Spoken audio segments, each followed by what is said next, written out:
नमस्कार दोस्तों, स्वागत है आपका अपना ही YouTube चैनल टुडे एग्जाम पर। दोस्तों आज की इस वीडियो में हम क्लास नंबर 6 और 7 में पूछे गए वन लाइनर क्वेश्चन को एक साथ देखेंगे, है ना। अब ये वन लाइनर क्वेश्चन कहाँ है, क्लास 6 और 7 क्या है, जो बच्चे नए हैं उनको बता दूं कि भाई 30 सेट चलाई जा रही है जो एसएससी के विभिन्न एग्जाम पे लागू होगी। इसमें 30 वीडियो की एक सीरीज है जिसमें अभी 7 क्लास हुई है। इन क्लास की क्या खासियत है इस बार कि मैं हर क्लास में आपको टास्क पूछता हूँ या फिर टास्क देता हूँ। ये टास्क कहाँ से होते हैं, ई बुक से होती है, ई बुक से होती है। अब ये ई बुक किसका ई बुक, कहाँ का ई बुक, तो ई बुक टुडे एग्जाम ने लॉन्च किया है जिसका नाम पैरासीटामोल 500 है। यहाँ से 15 पेज आपको पहले वाली क्लास में बता दी जाती है कि अगले क्लास में आपको 71 से मान लीजिए जो भी 15 होगा 86 तक के पेज पढ़ के आने हैं। यहाँ से प्रश्न पूछे जाएंगे, जो बच्चे को जवाब आता है वो कमेंट के माध्यम से देते हैं, है ना। बाद में कि जब मैं आपको पीडीएफ देता हूँ, जो बच्चे पीडीएफ ग्रुप में हैं उनको आंसर के साथ पीडीएफ दी जाती है ना। और 2-3 क्लास जब बीत जाती है तो इकट्ठे मैं क्लास लेके आता हूँ ताकि मैं मौखिक रूप से और भी अच्छे से सुलझा सकूँ और आपको याद रख पाने में मदद कर सकूँ। चलिए शुरू करते हैं आज का ये क्लास। तो कोई सा भी कंटेंट वगैरह चाहिए आप इस मोबाइल नंबर पे व्हाट्सअप मैसेज कर सकते हैं या लिंक क्लिक करके भी व्हाट्सअप मैसेज कर सकते हैं।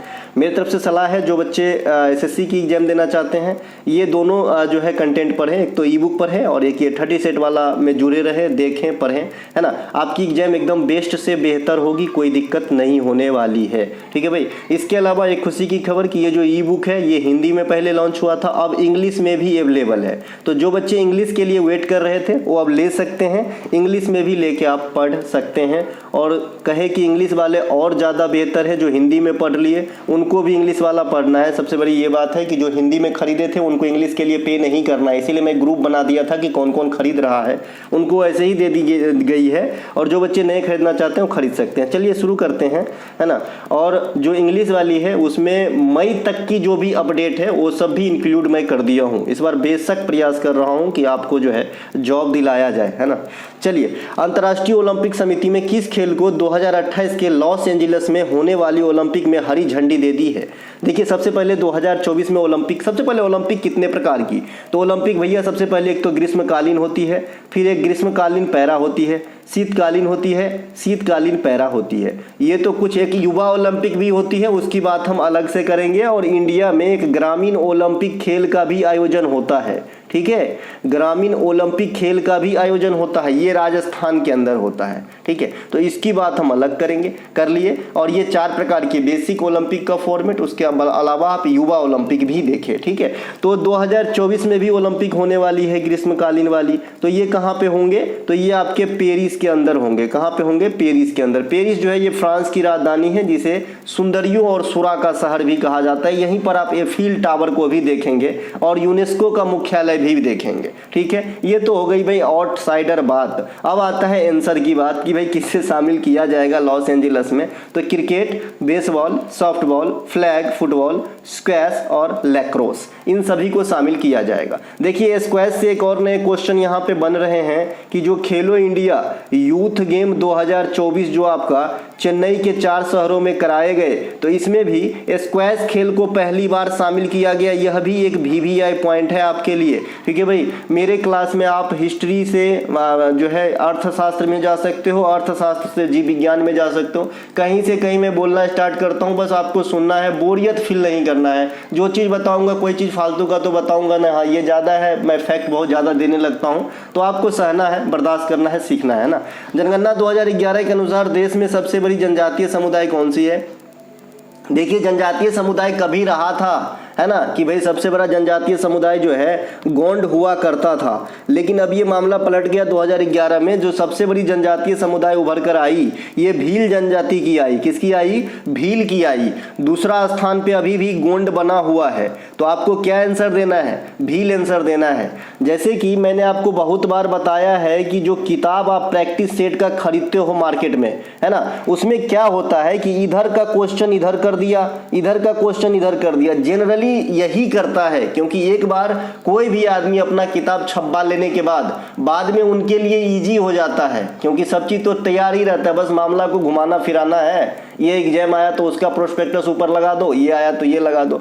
तो एक प्रश्न एग्जाम में मतलब मार्केट में घूम रहा है कि निम्नलिखित में से सबसे बड़ी जनजातीय समुदाय कौन सी है, और उसमें भील ऑप्शन में न देके गोंड को फर्स्ट प्रायोरिटी पे रखा है और आंसर गोंड है। तो बच्चे जो डायरेक्ट रटंत वाला है वो गोंड ही रटेगा, इसीलिए आपको ऐसा गलती नहीं करना है। 2011 में सबसे ज्यादा जनजाति भील था, है ना, गोंड सेकेंड स्थान पे था। उस प्रश्न में पार्टिकुलरली जो है गोंड है। और मैं बता दिया ये प्रश्न क्यों घूमते हैं, क्योंकि भाई क्वेश्चन को घुमा दिया जाता है। एग्जाम आया बस ऊपर का पेज छाप बदल दो और इधर उधर से जो है क्वेश्चन को उल्टा पुल्टा कर दो और जो 2-4 नया क्वेश्चन डाल दो, हो गई नहीं किताब, है ना।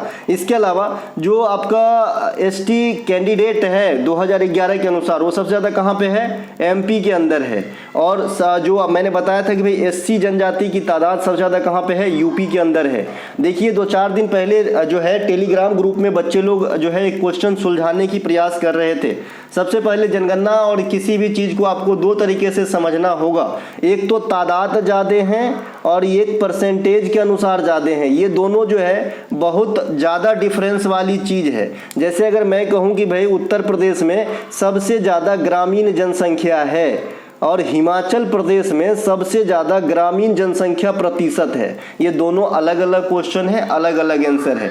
उसी प्रकार में जो है सबसे ज्यादा शहरी जनसंख्या वो महाराष्ट्र में है, परसेंटेज के हिसाब से मामला बदल जाएगा, ठीक है। तो ये पहले आपको सोचना होगा। चलिए अगला चलते हैं। मंगल भट्ट को 2019 में संगीत नाटक अकादमी किस क्षेत्र में दिया गया, तो ये कथक करते हैं। कथक नृत्य जो है ये यूपी का कह सकते हैं आप या फिर नॉर्थ इंडिया का कह सकते हैं, ठीक है। कथक नृत्य से घराना जो जुड़े होते हैं जनरली वो लखनऊ घराना होते हैं, बनारस घराना होते हैं। ये दोनों काफ़ी पॉपुलर है इन घराना के लिए। हालांकि बनारस घराना से ज़्यादा कलाकार जो है तबला वादन से संबंधित है, ठीक है। और बनारस घराना के संस्थापक कौन है, पंडित राम सहाय। ये भी काफ़ी बार आपके एग्जाम में पूछे गए हैं। मैं सभी घराना वैराना सबको जो है आपको बता दिया हूँ ई बुक के अंदर, कोई भी दिक्कत नहीं होगी। जो क्षेत्र एग्जामिनर छेड़ा है लगभग सभी है उसमें। इसके अलावा जो आपका राम सहाय साहब है बता दिए। इसके अलावा जो कथक है एकमात्र ऐसा शास्त्रीय नृत्य है जिसमें, है ना, हिंदुइज्म के साथ इस्लाम जो धर्म होते हैं उनके भी आपको कला का समावेशन देखने को मिलेगा। बिकॉज ये जो है अवध के नवाब के समय पनपा था और बाजिद अली का संरक्षण प्राप्त है इस नृत्य को, ठीक है। तो ये सब ध्यान रखेंगे। देखिए शास्त्रीय नृत्य 8 प्रकार के होते हैं, ये 8 आई होप आपको याद होना चाहिए, है ना। ये है भाई कथकली, मोहिनीअट्टम, कुचिपुड़ी, है ना, कथक, मणिपुरी, सत्रिया, ओडिसी, है ना, एगो और छूट रहा है कोई, है ना। तो ये आपका जो है 8 शास्त्रीय नृत्य है। 8 शास्त्रीय नृत्य में मैंने आपको बताया है कि 4 देवदासी परंपरा से निर्मित है, साउथ भारत के सारे कथकली को छोड़ के, यानी मोहिनीअट्टम, भरतनाट्यम और आपका जो है कुचिपुड़ी और एक ओडिसी, ये देवदासी परंपरा से है। मैंने आपको कहा कि एकमात्र शास्त्रीय नृत्य है जो लास्य और तांडव से परे दोनों का समावेशन है, तो ये है भाई मणिपुरी। मणिपुरी नृत्य में लास्य भी मिलता है और तांडव भी मिलता है ना, है ना। चोलम और जो है जोगई जानते होंगे ना, ये 2 अलग अलग पार्ट है, जो एक लास्य को दर्शाता है और एक तांडव को दर्शाता है। अगर आप कथक नृत्य के कलाकार में जाएंगे, कुमुदनी लखिया, समा भाटे, पंडित बिरजू महाराज, है ना, ये सब कथक नृत्य के कलाकारों में से हैं, है ना। इसके अलावा प्रारूप समिति में भीमराव अंबेडकर के अलावा कितने सदस्य थे, तो भाई 7 सदस्य हुआ करता था। क्वेश्चन के लैंग्वेज को परखें तो भीमराव अंबेडकर के अलावा बोल रहे हैं तो 1+6 था, तो 1 तो भीमराव अंबेडकर अध्यक्ष हुए, तो 6 सदस्य हुए प्रारूप समिति के अंदर। भीमराव अंबेडकर साहब से कौन कौन से क्वेश्चन आपके लिए पॉपुलर है, तो सबसे पहले तीनों गोलमेज सम्मेलन में भाग लेने वाले जो है ये भारतीय भीमराव अंबेडकर साहब हैं, जो 1930, 31 और 32 तीनों गोलमेज सम्मेलन लंदन में भाग लेने गए थे। भीमराव अंबेडकर साहब से आप बहिष्कृत हितकारिणी सभा का गठन 1924 में जानते हैं। भीमराव अंबेडकर को आप 1927 में मंदिर प्रवेश आंदोलन के लिए जानते हैं। भीमराव अंबेडकर को आप 1932 में गांधी जी के साथ पूना पैक्ट के लिए जानते हैं। ये सब भीमराव अंबेडकर साहब से किताब है। इसके अलावा वेटिंग फॉर वीजा WFV, ये किताब भी भीमराव अंबेडकर साहब से ही संबंधित है और भीमराव अंबेडकर साहब को संविधान का, है ना, जो निर्माता कहा जाता है। लेकिन मैंने आपको बताया है कि हिंदी पांडुलिपि और अंग्रेजी पांडुलिपि कौन लिखा है, प्रेम बिहारी राय ज़्यादा अंग्रेजी में लिखा लिखा है ना। और जो आपका वैद्य साहब है वो हिंदी में लिखे हैं। दोनों बात ध्यान रखेंगे, एग्जाम में क्वेश्चन आ चुकी है ना। मौर्य काल में भू राजस्व विभाग का सर्वोच्च अधिकारी क्या होता था? संग्राहक होता था। मौर्य काल में संग्राहक होता था। मौर्य काल में जो न्याय का कार्य करता था उसे रज्जुक कहलाता था, जो अशोक के काल में हुए रज्जुक का पोस्ट है ना। इसके अलावा मौर्य काल में प्रदेष्टा, ये प्रदेष्टा क्या होते थे? प्रदेष्टा। इसके अलावा मौर्य काल में जो दो प्रकार के न्यायालय थे, तो वहां भी न्यायालय को अलग अलग चीज, मतलब अलग अलग नाम दिया गया था। एक फौजदारी न्यायालय था, एक दीवानी न्यायालय था, ठीक है। तो मौर्य काल में किसको क्या कहा जाता था, ये भी क्वेश्चन आपके एग्जाम में पूछे जाते हैं, है ना। वहां पे फैक्ट जरूर कवर कीजिएगा। इसके अलावा मौर्य वंश के अंतिम शासक पूछे जाते हैं बृहद्रथ। इनके अलावा देखिए, अब ये क्वेश्चन एग्जाम में पूछा गया कि इब्न बतूता के द्वारा लिखा गया पुस्तक जो रेहला है वो किस भाषा में है? तो अरबी में है। उसी प्रकार से कल हो कि अगर आपसे कोई पूछे कि इंडिका किस भाषा में लिखा गया था, जो मेगास्थनीज ने लिखा था, चूंकि मौर्य बात आई तो उन्हीं के दरबार में रहते थे, है ना। तो इंडिका जो है ये आपका ग्रीक भाषा में लिखा गया था, ग्रीक भाषा में। 2023 अर्जुन पुरस्कार से सम्मानित अदिति गोपीचंद स्वामी का संबंध किस खेल से है या किस क्षेत्र से है? तो ये आर्चरी से है, तीरंदाजी से है। दीपिका कुमारी को आप जानते होंगे, आर्चरी से संबंधित है, ये भी आर्चरी से है। अदिति गोपीचंद स्वामी। एक अदिति अशोक है, मैंने आपको बताया भी था। ये अदिति अशोक भी मैडम जो है ये आपका महिला गोल्फर है। क्या है? महिला गोल्फर है। और ये है अदिति गोपीचंद स्वामी। तो स्वामी वाला जो है तीरंदाज से है। किस राज्य केंद्र शासित प्रदेश के मुख्यमंत्री की नियुक्ति राष्ट्रपति करते हैं? देखिए, यूटी में जहां भी सीएम की फैसिलिटी है, हालांकि हर जगह सीएम की फैसिलिटी नहीं है, यूपी में जहां पे विधानसभा है वहां पे सीएम की फैसिलिटी भी है। तो ये है दिल्ली और पुदुचेरी। तो यहाँ की जो मुख्यमंत्री की नियुक्ति है ये भारत के राष्ट्रपति के द्वारा किया जाता है। एक क्वेश्चन और राइज होता है कि यूटी को संविधान के किस भाग में रखा गया है? तो आप कहते हो दादा 8 भाग में रखी गई है ना। यूटी का जो शासन है वो किसके माध्यम से होता है? तो या तो उपराज्यपाल के माध्यम से होता है या प्रशासक के माध्यम से होता है। ये डिपेंड करता है कि किस राज्य में जो है ना यूटी में जो चीफ है उसे प्रशासक कहा जाता है या फिर उपराज्यपाल कहा जाता है, ठीक है। तो इन दोनों के माध्यम से हो सकता है। एक एक बात को बढ़िया से समझेंगे, काम आपको ही आने वाली है। एशियाई पैरा गेम्स 2023 में भारतीय दल के ध्वजवाहक कौन थे? ये पैरा गेम्स है, तो इसमें पारुल परमार और अमित सरोहा, ठीक है। एशियाई पैरा गेम है, है ना। और अभी जो भारतीय पैरा ओलंपिक है उसमें चीफ कौन बने हैं? देवेंद्र झाझड़िया, जो भाला फेंक के खिलाड़ी हैं। और 2022 में देवेंद्र झाझड़िया को पद्म भूषण से सम्मानित किया गया। और पद्म भूषण प्राप्त करने वाले पैरा ओलंपिक के प्रथम खिलाड़ी हैं देवेंद्र झाझड़िया, तो इन्हें भी ध्यान रखेंगे। इनके अलावा इकोनॉमी एंड सोसाइटी नामक पुस्तक के लेखक कौन है? तो ये है max weber. Economy and society के लेखक हैं मैक्स वेबर, है ना। वेल्थ ऑफ नेशन एक पुस्तक काफी फेमस है, wealth of nation. Wealth of nation के लेखक कौन है भाई? तो ये है आपका एडम स्मिथ, जिसे आप अर्थशास्त्र के पिता भी कहते हो, ठीक है। त्रिवेंद्रम भी सुरेंद्रन का संबंध किससे है? मृदंगम से है। अन्नपूर्णा देवी का संबंध किससे है? अन्नपूर्णा देवी का संबंध किससे है? सुरबहार से है, सुरबहार से है, सुरबहार से है, ठीक है। इसके अलावा यू कृष्णन का संबंध किससे है? यू कृष्णन का संबंध है दादा किससे? तो ये मैंडोलिन बजाते हैं। क्या बजाते हैं? मैंडोलिन के प्लेयर हैं यू कृष्णन। ये सब कुछ जो है ना, जो आपके इजी वे में किताब में दर्शन न दे उन्हें जरूर ध्यान रखें। बाद बाकी जो इजी वे में किताब में छपा है वो आएगा तो आप इजी वे में आप भी बना लोगे, ठीक है। जैसे जाकिर हुसैन आ गया, है ना, बिस्मिल्लाह खां आ गया, पंडित रविशंकर आ गया, निखिल बनर्जी आ गया, अमजद अली खान आ गया, अली अकबर खान आ गया, सादी अली खान आ गया। तो ये सब जो है इजी वे में आप जो है जानते हो, है ना। इसके अलावा भारत के पश्चिमी तट के मुख्य बंदरगाह, अच्छा एक तोताराम को भी याद रखिएगा, पखावज बजाते हैं तोताराम, है ना।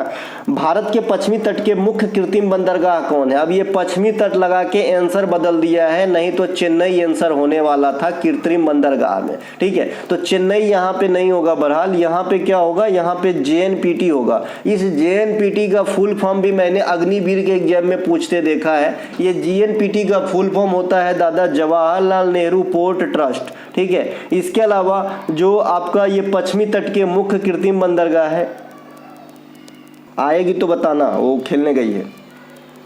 इसके तो जीएनपीटी का फुल फॉर्म आपने देखा है ना, Jawaharlal Nehru port trust. Flamingo महोत्सव किस राज्य में मनाया जाता है? ये आंध्र प्रदेश के नेल्लोर में मनाया जाता है फ्लेमिंगो महोत्सव। आंध्र प्रदेश में अगर आप आते, अच्छा पहले बंदरगाह को निपटा दो। देखिए बंदरगाह जो है देश में गिनी चुनी ही बड़े पैमाने की बंदरगाह है ना। बाद में कि एक क्वेश्चन आपसे एग्जामिनर पूछा था कि भाई छोटे छोटे बंदरगाह की संख्या इंडिया में कितनी है, तो 200 से प्लस है, 200 मोर देन। इसके अलावा सबसे अधिक छोटे मोटे बंदरगाह, सब प्रकार के बंदरगाह मिला के किस राज्य में सबसे ज़्यादा है? तो महाराष्ट्र में सबसे ज़्यादा बंदरगाह है। अभी कुछ बंदरगाह जो है चर्चा में रहा है, जैसे सितवे पोर्ट, तो ये कहाँ पे है? तो ये बर्मा में है सितवे पोर्ट, है ना। ग्वादर पोर्ट, तो ये ग्वादर कहाँ है? अपना पाकू के अंदर है। चाबहार पोर्ट, ये कहाँ पे है? ईरान में। इस प्रकार से जो है आपको थोड़ा बहुत जो हम्बनटोटा पोर्ट है ना, तो ये कहाँ पे है? श्रीलंका के अंदर है ना। अस्दोद पोर्ट अभी चर्च में है। तो इस प्रकार से आपको ध्यान रखना है, जो भी पोर्ट चर्च में रहता है वो आपके एग्जाम में देखने को मिलता है। कल भी हमने इस पे बात कर लिया था अपने क्लास के दौरान। ठीक है भाई, चलते हैं आगे। अब आते हैं ये वाले प्रश्न पे। फ्लेमिंगो महोत्सव हो गया, आप मनाएंगे वहाँ पे जाके तो लुम्बिनी महोत्सव मना लेना। आप लुम्बिनी महोत्सव के अलावा उगादी फेस्टिवल मना सकते हो कहाँ पे? आंध्र प्रदेश के अंदर। तो ये कुछ त्यौहार है जो आंध्र प्रदेश में मनाई जाती है। आंध्र प्रदेश में लोक नृत्य की बात करेंगे, ढिमसा हो जाएगा, लंबाड़ी हो जाएगा, कुचिपुड़ी शास्त्रीय नृत्य हो जाएगा। ये सब आंध्र प्रदेश के नृत्य में से है, तो इसे भी ध्यान रखेंगे। लंबाड़ी और ढिमसा काफी बार पूछे गए हैं, और आंध्र प्रदेश ऑप्शन में ना हो तो तेलंगाना भी आंसर हो सकता है, कोई बड़ी बात नहीं है। देखिए उगादी के बारे में मैंने आपसे पहले बता भी चुका हूं कि उगादी जो है आंध्र प्रदेश और तेलंगाना का न्यू ईयर तो है ही, साथ ही साथ कर्नाटक की भी न्यू ईयर है। और कर्नाटक अगर ऑप्शन में न रहे तो गोवा का भी न्यू ईयर हो सकता है। ठीक है, गोवा में भी थोड़े पैमाने पे मनाया जा सकता है उगादी का फेस्टिवल। तो ये उगादी का फेस्टिवल एक से अधिक जगह पे न्यू ईयर के रूप में सेलिब्रेट हो सकती है। ट्रिपल एंटीजन में कौन कौन से 3 रोग के रोकथाम के लिए टीका दिया जाता है? डिफ्थीरिया, पर्टूसिस और टिटनेस, है ना। पर्टूसिस कुकुर खांसी, है ना। तो ये तीनों रोग को रोकथाम के लिए जो है ट्रिपल एंटीजन बच्चों में लगाया जाता है आफ्टर 5 ईयर, 5 साल के बाद। ठीक है, ये जो टिटनेस है इसी का बदला हुआ एक नाम है लोकजा। लोकजा बीमारी टिटनेस को ही बोलते हैं, है ना। इसके अलावा प्रसिद्ध सातवाहन वंश की राजकीय भाषा क्या थी? प्राकृत थी। ऐसा नहीं कि प्राकृत थी, प्राकृत के अलावा संस्कृत भी था, लेना। लेकिन प्राकृत ज्यादा आपसे एग्जाम में डिमांड करेगा ऑप्शन डाल के, तो प्राकृत आपको ध्यान रखेंगे। इस वंश के संस्थापक कौन थे? सिमुक थे। और फेमस शासक कौन थे? सतकर्णी गौतमी पुत्र। देश के तीसरे सर्वाधिक लोकसभा सीट किस राज्य में है? तो ये पश्चिम बंगाल में है। सबसे अधिक पहले स्थान पे लोकसभा के सीट के मामले में 80 लोकसभा सीट के साथ उत्तर प्रदेश है। दूसरा स्थान है महाराष्ट्र का, जिनके पास 48 लोकसभा सीट है। तीसरा स्थान है WB पश्चिम बंगाल का, जिसके पास 42 लोकसभा सीट है। चौथा स्थान है BR बिहार का, जिसके पास 40 लोकसभा सीट है ना। और 5वां स्थान पे आ जाएगा तमिलनाडु, जिसके पास 39 लोकसभा सीट है। तो कम से कम इतना जरूर याद रखें, ठीक है। मणिपुर वगैरह में 2 लोकसभा सीट है ना। इनके अलावा प्रसिद्ध सर्किट कप का, अच्छा लोकसभा के बारे में पूरा डिटेल तो बता ही दिया हूँ, हजारों बार बता दिया हूँ। आंख मूंद के भी आप बता दोगे कोई भी फैक्ट लोकसभा के बारे में तो कोई दिक्कत नहीं है। 25% के लिए 110 कोरम, प्रधानमंत्री इसी सदन में बहुमत प्राप्त दल के नेता होते हैं। अभी 18वीं लोकसभा जो है चुनाव हो रही है, जो 2024 से 29 तक की कार्यकाल होगी। लोकसभा का कार्यकाल 5 वर्ष, सदस्यों का कार्यकाल 5 वर्ष। अगर अविश्वास प्रस्ताव पारित हो जाता है तो लोकसभा के सभी जो मेंबर्स होते हैं, मंत्रिमंडल के सभी मेंबर्स होते हैं, उनको इस्तीफा देना पड़ता है ना। इसके अलावा लोकसभा का जो कार्यकाल है वो 5 वर्ष से पहले भी समाप्त हो सकती है प्रेसिडेंट के द्वारा। ये कुछ एक बात लोकसभा से संबंधित है। इसे निम्न सदन कहा जाता है। इसमें 550 मैक्सिमम मेंबर हो सकते हैं, ठीक है भाई। सर्किट कप का संबंध गोल्फ से है ना। पश्चिमी विक्षोभ की घटना किस सागर की उपज है? ये भूमध्य सागर में आती है पश्चिमी विक्षोभ। और भारत के जो उत्तरी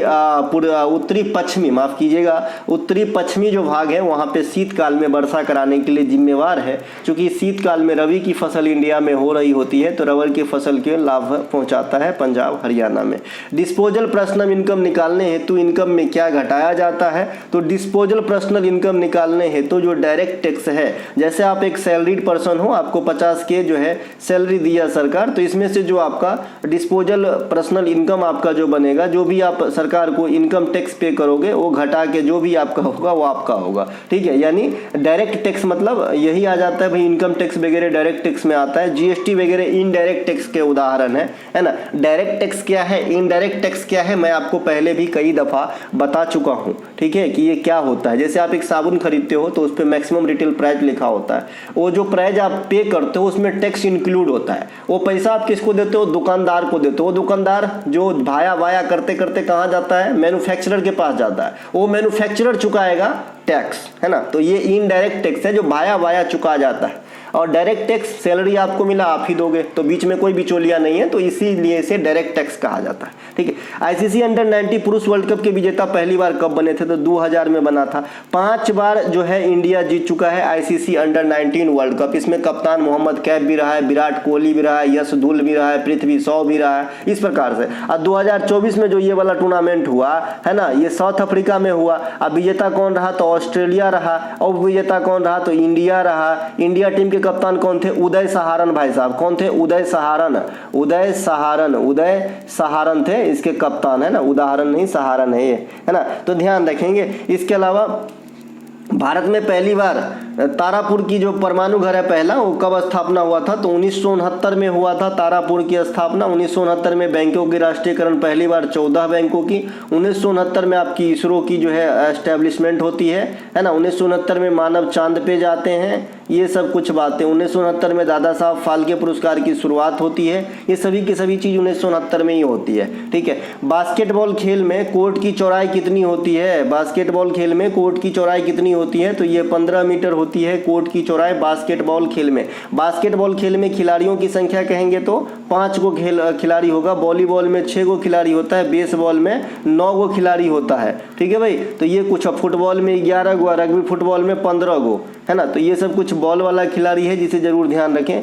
इसके अलावा मानचित्र पर समान ऊंचाई को मिलाने वाली रेखा को क्या कहते हैं? आइसोहेप्स रेखा कहते हैं। आइसोहेप्स। आपको आइसोहाइट लगता होगा, तो आइसोहाइट जो है ये समवर्षा वाली स्थानों को मिलाने वाली रेखा है, जहां पे वर्षा की सेम क्वांटिटी पाई जाती है। ठीक है भाई, तो यहाँ पे थोड़ा सा मतलब सुनने में और करने में जैसा फर्क होता है ना, वैसा ही यहाँ पे है। सुनने में आइसोहाइट, हाइट मतलब क्या होता है? ऊंचाई। तो ऊंचाई के लिए आइसोहाइट होना चाहिए, जो बिल्कुल गलत है। यहाँ पे आइसोहाइट जो है वर्षा के लिए होता है, और आइसोहैप जो है सम ऊंचाई वाले स्थानों को मिलाने वाली रेखा को कहते हैं आइसोहैप्स, है ना। स्क्रॉल पेंटिंग का संबंध किस राज्य से? देखिए, स्क्रॉल पेंटिंग ये आप फर पेंटिंग जो चित्रकला होता है उसे ही कहते हैं, राजस्थान में होता है। लेकिन अगर अलग से आपको ऐसा क्वेश्चन कभी पूछे कि भाई चेरियाल स्क्रॉल पेंटिंग, एक्चुअली जो है ये चेरियाल नाम है पेंटिंग का, लेकिन ये किस प्रकार का पेंटिंग है? तो स्क्रॉल पेंटिंग का रूप है। ठीक है, जैसे फर स्क्रॉल पेंटिंग राजस्थान, वैसे ही चेरियाल स्क्रॉल पेंटिंग तेलंगाना में हो जाएगा। ठीक है, इसके अलावा जो आपका मिथिला पेंटिंग है वो बिहार में हो जाएगा। कोल्लम लोक कला तमिलनाडु में हो जाएगा। कलमकारी है, एक फुलकारी भी है। ठीक है, तो ये सब मैंने कई बार आपको करा रखा है, जरूर ध्यान रखिएगा। भित्ती वाला एक बताया था जो आपके उड़ीसा के अंदर होती है। सोहराई वाला बताया था जो आपके झारखंड के अंदर होती है ना। वर्ली वाला, रंगोली वाला बताया था जो आपके महाराष्ट्र के अंदर होती है। तो ये कुछ पेंटिंग का फॉर्म है जो आपको जरूर ध्यान रखना है। ठीक है, इसके अलावा बांग्लादेश भारत के कितने राज्यों के साथ अपनी सीमा साझा करती है? तो 5 राज्यों के साथ सीमा साझा करती है बांग्लादेश। ऋषिकोंडा समुद्र बीच किस राज्य में है? आंध्र प्रदेश में ऋषिकोंडा है। आंध्र प्रदेश में ऋषिकोंडा है। शिवराजपुर कहाँ पे आ जाएगा? गुजरात में आ जाएगा। थुंडी और खिदमत कहाँ पे आ जाएगा? लक्षद्वीप में आ जाएगा। गोल्डन बीच कहाँ पे आ जाएगा? उड़ीसा में आ जाएगा। ये जितने भी मैंने समुद्री बीच का नाम लिया है ये सभी को ब्लू फ्लैग दर्जा प्राप्त है। और ब्लू फ्लैग क्या होता है पिछले क्लास में समझा चुका हूँ। चलिए आगे चलते हैं। चीन के साथ भारत के कितने जो है यूटी या फिर राज्य की सीमा लगती है? तो 5। ये कौन कौन है? हिमाचल प्रदेश, उत्तराखंड, सिक्किम और अरुणाचल प्रदेश, और लद्दाख आपका यूटी में आ जाएगा। पहले ये राज्य में हुआ करता था। ठीक है। इसके अलावा जो आपका चीन है ये दुनिया में सबसे अधिक देशों के साथ खुद का सीमा साझा करता है, 14 देशों के साथ सीमा साझा करता है चीन। और चीन से क्वेश्चन और उभर के आया है ना, ध्यान रखिएगा इस क्वेश्चन को, काफ़ी बार आपके एग्जाम में पूछा जाता है ना। एक तो HDI इंडेक्स अपने पड़ोसी का क्या है मैं सबका बता दिया हूँ, भाषा बता दिया हूँ, किस धर्म के लोग रहते हैं ये बता दिया हूँ, सर्वोच्च चोटी क्या है अपने पड़ोसी देश में वो बता दिया हूँ, ठीक है। इसके अलावा चीन से क्वेश्चन पूछा जाता है कि चीन ने तिब्बत पे कब अधिकार किया, तो वो बता दिया था 49, वैसे पूर्ण रूप से सफलता 53 तक मिला, लेकिन किया पहली बार प्रयास 49 में 1949। इसके अलावा जो आपका चीन है ये भारत का टॉप ट्रेंडिंग पार्टनर बन गया है वित्तीय ईयर 23-24 में, यानी जो पिछला साल हमने झेला है 1 अप्रैल 2023 से लेकर 31 मार्च 2024 तक का जो वित्तीय फाइनेंशियल ईयर रहा है हमारा, तो उसमें टॉप ट्रेंडिंग पार्टनर जो है इंडिया का चाइना रहा है। कहाँ चाइना का सामान बैन है भाई, है ना। इसके अलावा पहले अमेरिका था, अभी अमेरिका 2 नंबर पे आ गया, चाइना पहले स्थान पे आ गया। इस क्वेश्चन को अलग से नोट कर लीजिए, टॉप ट्रेंडिंग ऑफ इंडिया वित्तीय ईयर 2023-24 के लिए चाइना रहा है। हेनसांग भारतीय दक्षिण भारत की यात्रा किस चोल शासक के काल में किए थे, तो नरसिंह वर्मन प्रथम के काल में किए थे। चोल वंश के संस्थापक कौन था, तो विजयालय साहब थे, विजयालय, है ना, विजयालय। इसके अलावा चोल वंश किस लिए प्रसिद्ध थे, तो नौसैनिक पावर के लिए प्रसिद्ध थे। इनके काल में व्यापार काफी प्रचलित था, नौसैनिक पावर इनके पास काफी था चोल वंश में। चोल वंश के द्वारा जो राजेंद्र चोला के द्वारा जो मंदिर बनाया गया वो काफी फेमस है, जिसका नाम है तंजावुर का मंदिर। और ये तंजावुर नामक शहर कहाँ पे है, ये तमिलनाडु के अंदर है ना। इसे राजराज चोल के द्वारा बनाया गया था। इसे राजराजेश्वर मंदिर भी कहा जाता है, ठीक है, या बृहदेश्वर मंदिर भी कहा जाता है, ध्यान रखेंगे। इसके अलावा अथर्ववेद को कुल कितने भागों में संकलित किए गए हैं, तो 20 भागों में बांटे गए हैं। देखिए अपने पास वेद कितने होते हैं, वेद होते हैं 4, ऋग्वेद, सामवेद, यजुर्वेद, अथर्ववेद। अथर्ववेद सबसे लेटेस्ट वेद है और ऋग्वेद सबसे ओल्ड वेद है, सबसे बड़ी वेद ऋग्वेद है, ये ध्यान रखेंगे। ऋग्वेद से और भी क्वेश्चन आपके एग्जाम में आते हैं कि भाई ऋग्वेद में गंगा नदी का वर्णन कितनी बार, तो 1 बार। यमुना नदी के कितनी बार, 3 बार। सबसे महत्वपूर्ण नदी किसे बताया गया है, सिंधु को, ठीक है। और सबसे पवित्र नदी किसे बताया गया है, सरस्वती को। यहाँ पर भी बच्चे चकमे खाते हैं, सरस्वती को सबसे पवित्र बताया गया है, पवित्र। और सबसे महत्वपूर्ण बताया गया है सिंधु को। महत्वपूर्ण और पवित्र में बहुत ज्यादा डिफरेंस है। महत्वपूर्ण मतलब व्यापारिक दृष्टिकोण दर्शाता है, पवित्र धार्मिक दृष्टिकोण दर्शाता है। जब आप मेंस वगैरह PCS वगैरह लिखेंगे तो इस सब चीजों पे विशेष लाइन आपको लिखना होगा, है ना, क्योंकि बात में ही आंसर छिपा होता है आधा। इसके अलावा अथर्ववेद को कुल कितने खंड संग्रह में संकलित किए गए हैं, 20 में बता दिए। जादू टोना वाला वेद है, लेकिन मैंने एक चीज और आपको बताया था, चिताया हूं इस बात को कि अगर कल होके आपसे कोई पूछे कि भाई जो यज्ञ कर्मकांड है, जो यज्ञ का कर्मकांड है, यज्ञ का जो अनुष्ठान का जो विधिवत है, जो विधि वगैरह बताया गया है वो किस वेद में है, तो ऐसा नहीं कि बच्चे एकदम झल्ला के जैसे पढ़ लेते हैं, हाँ ऋग्वेद में जादू टोना भूत पिशाच, है ना, ये सब, तो ऐसा आपको नहीं करना है ना, है जरूर इसमें, लेकिन जब धार्मिक यज्ञ का कर्मकांड की बात करेगा तो आपको जो है 2 नंबर के वेद आंसर करना है, यानी ऋग्वेद के बाद सामवेद को छोड़ के यजुर्वेद में, ना, सामवेद संगीत वाला वेद है, उनको क्या मतलब, ठीक है। तो इस प्रकार से जरूर ध्यान रखेंगे।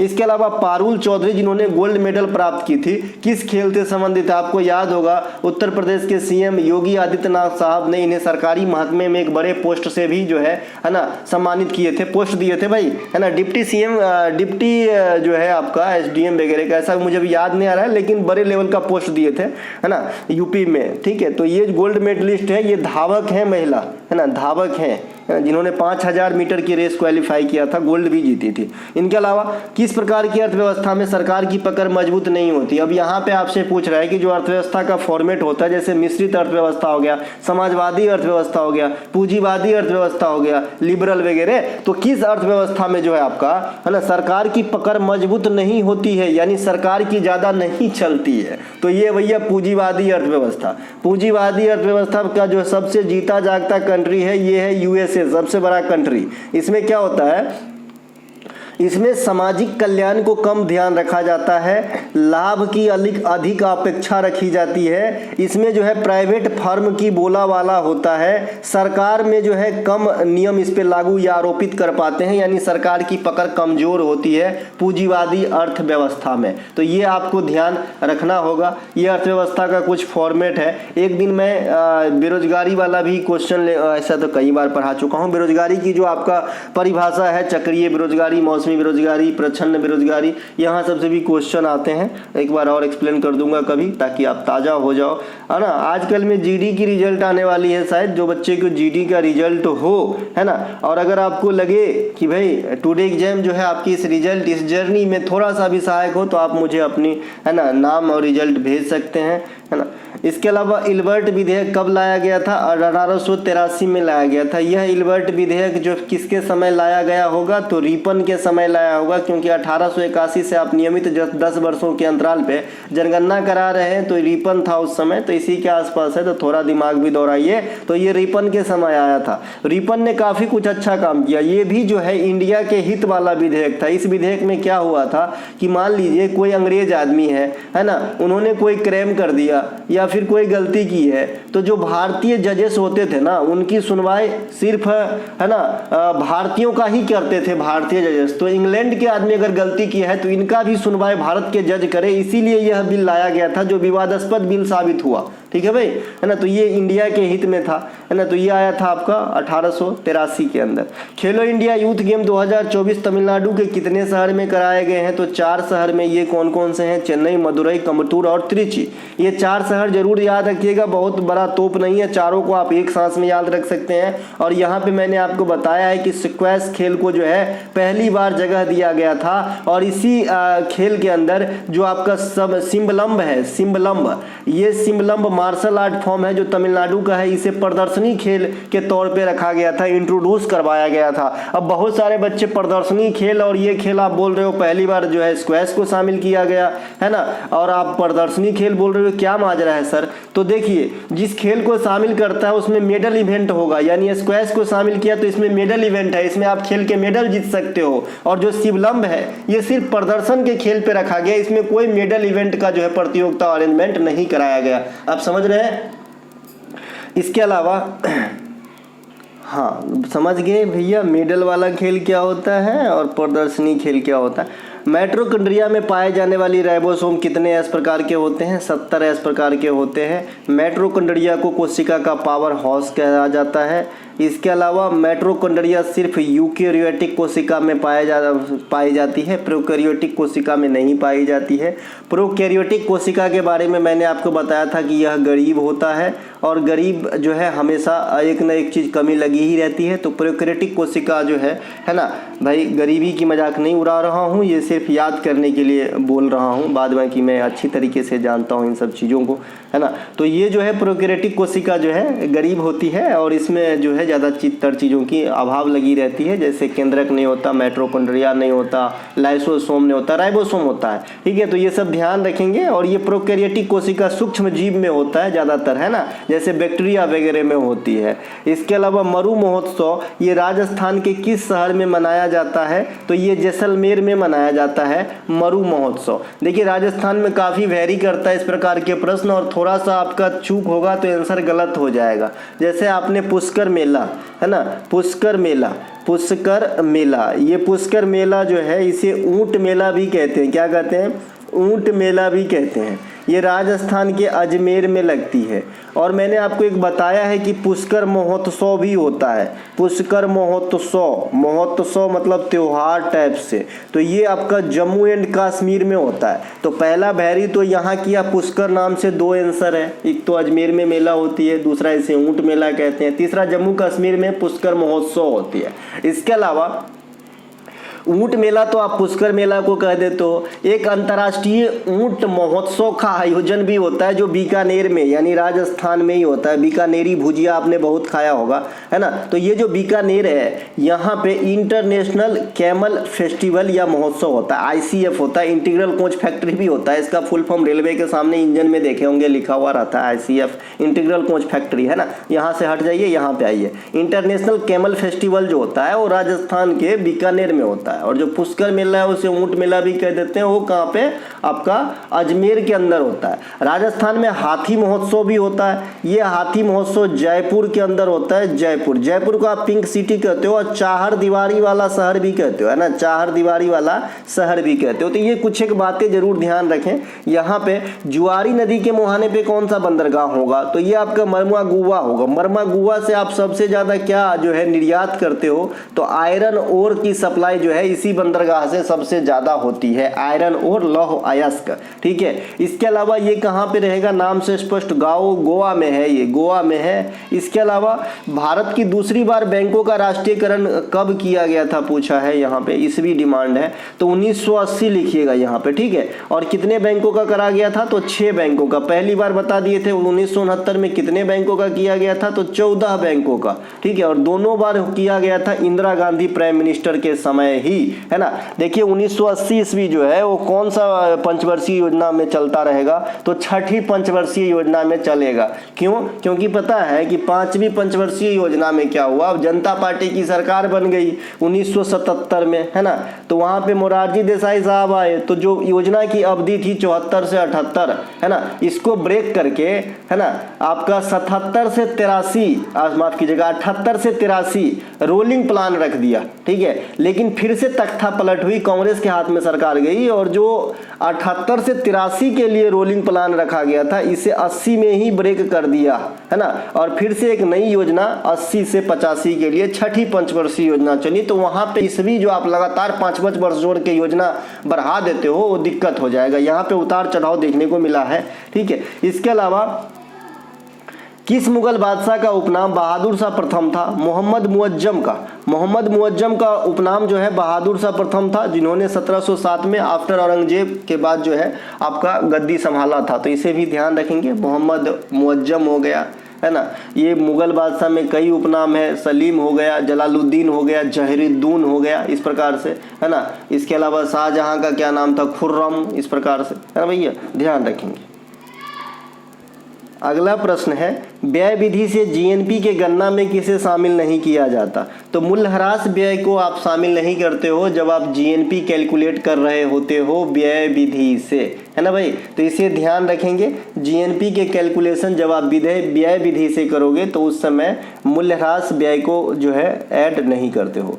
दूसरी एक क्वेश्चन आपको मूल्यह्रास के फॉर्मेट में आपसे पूछता है कि भाई एनडीपी निकालने के लिए, यानी नेट डोमेस्टिक प्रोडक्ट, एनडीपी, सकल घरेलू उत्पाद निकालने के लिए जीडीपी में से क्या घटाते हैं। जीडीपी तो आप सभी जानते हैं ग्रॉस डोमेस्टिक प्रोडक्ट होता है, जो एक साल या एक वित्तीय वर्ष में, है ना, सभी सेवा और उत्पादों का अंतिम मौद्रिक मूल्य होता है। तो इसमें से आप क्या घटाते हो, मूल्यह्रास घटाते हो, डिप्रिसिएशन घटाते हो, तब आपका क्या निकलता है, एनडीपी निकलता है ना, जिसे हम क्या कहते हैं, नेट डोमेस्टिक प्रोडक्ट कहते हैं, सकल घरेलू उत्पाद कहते हैं। तो ये भी एक मूल्यह्रास से संबंधित क्वेश्चन है, मिलता जुलता था, बता दिया।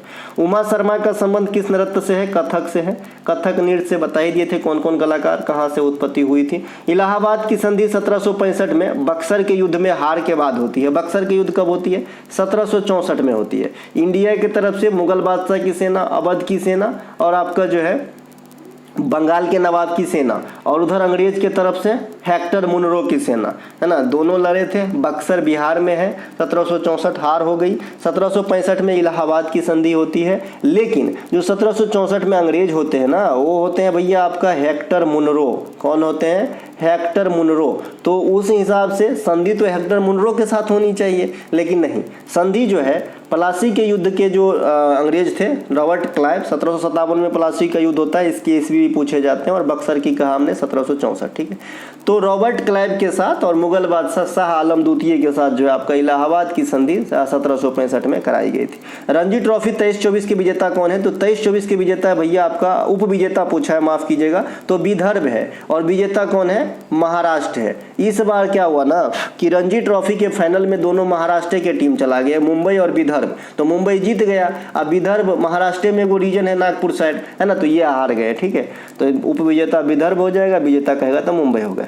डीएनए फिंगरप्रिंट के जो है जनक किसे कहा जाता है, डॉक्टर एलेक जेफरीज को कहा जाता है। हार्ट प्रत्यारोपण कौन किए थे, डॉक्टर क्रिश्चियन बोनार्ड के द्वारा किया गया था, है ना, डॉक्टर क्रिश्चियन बोनार्ड के द्वारा। ये कहाँ के रहने वाले, साउथ अफ्रीकन वैज्ञानिक डॉक्टर क्रिश्चियन बोनार्ड ने हार्ट ट्रांसप्लांट किए थे पहली बार। Alec Jeffreys DNA fingerprint. DNA के डबल हेलिक्स मॉडल के जन्मदाता कौन या खोजकर्ता कौन, तो वाटसन एवं क्रिक है।